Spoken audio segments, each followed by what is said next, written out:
Assalamualaikum warahmatullahi wabarakatuh. Selamat pagi, Shalom, Om Swastiastu, Namo Buddhaya, salam kebajikan, salam sejahtera bagi kita semua. Izin memperkenalkan kelompok. Yang pertama ada Aditya Suptinanda dan yang kedua ada Yabedeso Simamora. Dalam mata kuliah komunikasi antar pribadi ini, kelompok kami akan membahas mengenai bagaimana kepribadian, nilai-nilai, dan latar belakang budaya individu mempengaruhi cara mereka berkomunikasi dan membentuk hubungan. Yang pertama ada kepribadian.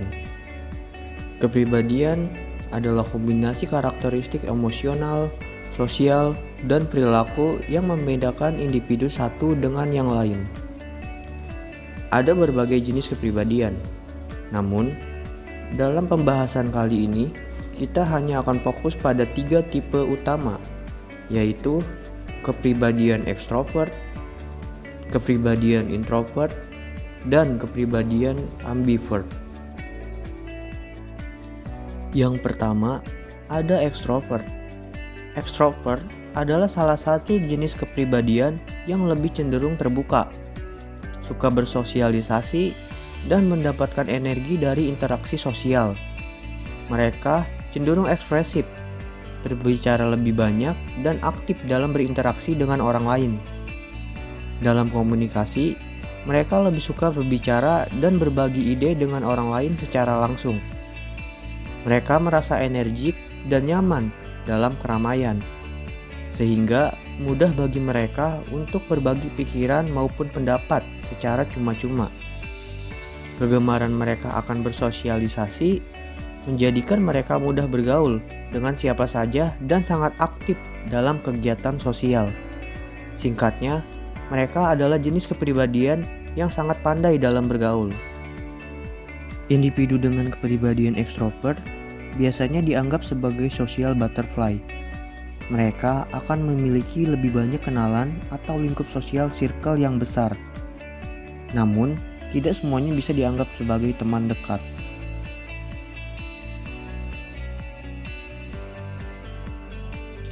Selanjutnya, ada kepribadian introvert. Introvert adalah salah satu jenis kepribadian yang lebih cenderung tertutup. Lebih suka menghabiskan waktu sendirian atau hanya dalam kelompok kecil saja, seperti 1 orang atau 2 orang. Mereka lebih senang meluangkan waktu sendiri untuk mengumpulkan energinya, merasa lebih nyaman, berfokus pada pemikiran dan batin mereka sendiri. Mereka cenderung lebih berhati-hati dalam berbicara, lebih suka mendengarkan, dan berpikir lebih dalam sebelum berbicara. Dalam komunikasi, mereka lebih suka berbicara dalam situasi yang lebih intim dan merasa nyaman dalam percakapan 1 lawan 1. Introvert adalah kepribadian yang sering disalahartikan sebagai pemalu dan suka menyendiri. Perlu diluruskan, pemalu atau suka menyendiri dan introvert adalah 2 hal yang berbeda. Pemalu digolongkan sebagai salah satu jenis gangguan kecemasan yang membuat seseorang merasa tidak nyaman dan khawatir saat bersosialisasi atau berada di situasi sosial tertentu.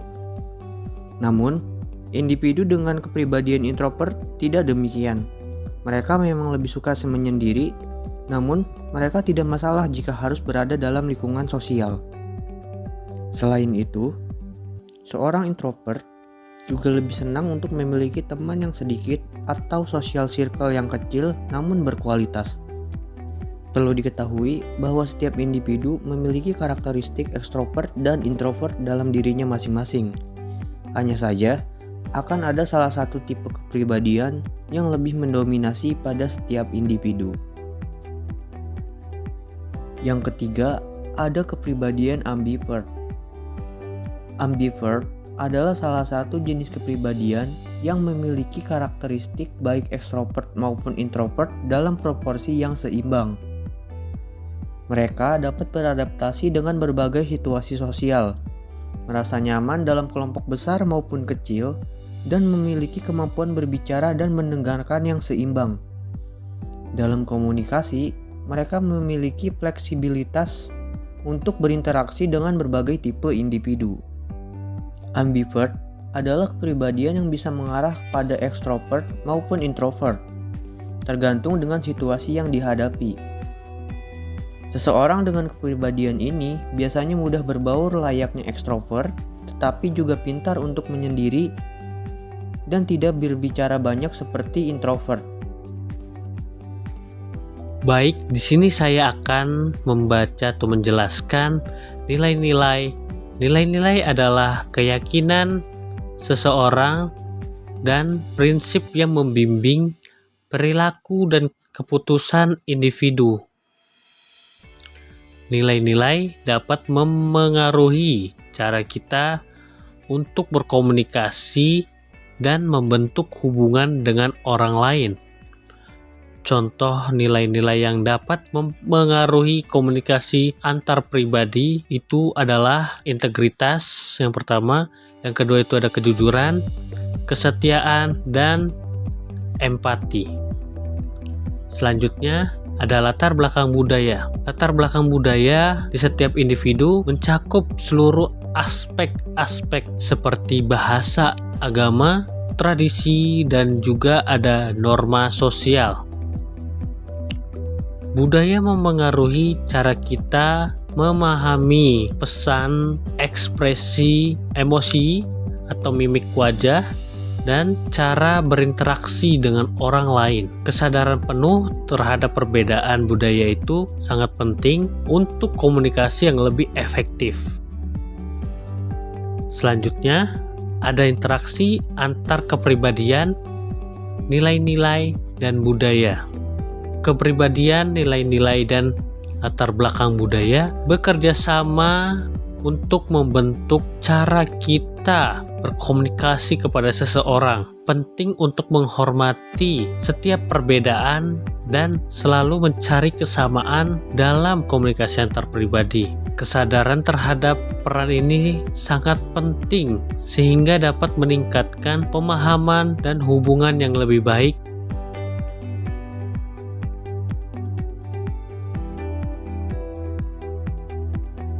Di sini kami akan membahas tentang latar belakang budaya.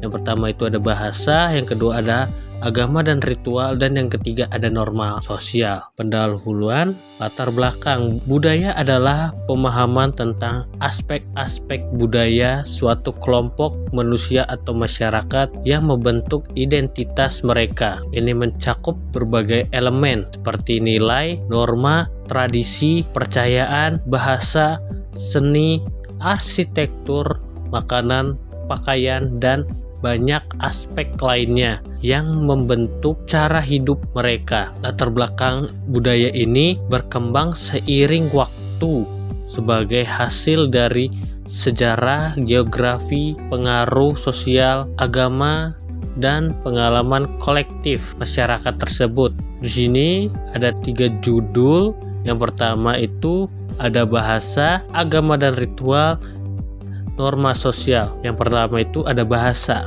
Bahasa adalah salah satu aspek terpenting dalam budaya. Ini bukan hanya alat komunikasi, tetapi juga mencerminkan cara kita memikirkan dunia. Bahasa juga menciptakan ikatan sosial dan identitas budaya. Contohnya adalah bahasa Indonesia yang kaya akan kosakata untuk mengekspresikan nilai-nilai lokal. Bahasa juga bisa menjadi penghalang komunikasi antar budaya jika tidak dipahami dengan baik.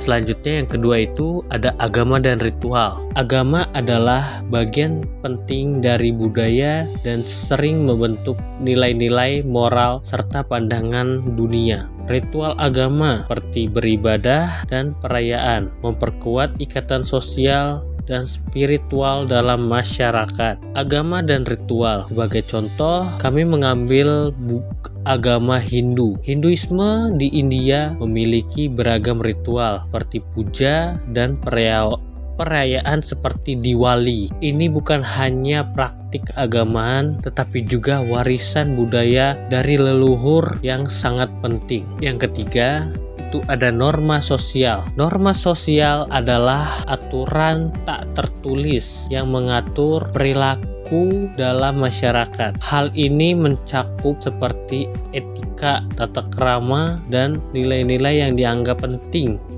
di sebuah masyarakat. Norma sosial serta contohnya adalah norma sopan santun dalam budaya Jepang yang menekankan rasa hormat dan kesopanan. Memahami norma sosial membantu kita berinteraksi secara efektif dalam budaya yang berbeda-beda. Sekian dari kelompok kami, kurang lebihnya mohon maaf. Jika ada kata-kata yang kurang mengenakan, mohon dimaafkan. Sekian dari kelompok kami, terima kasih.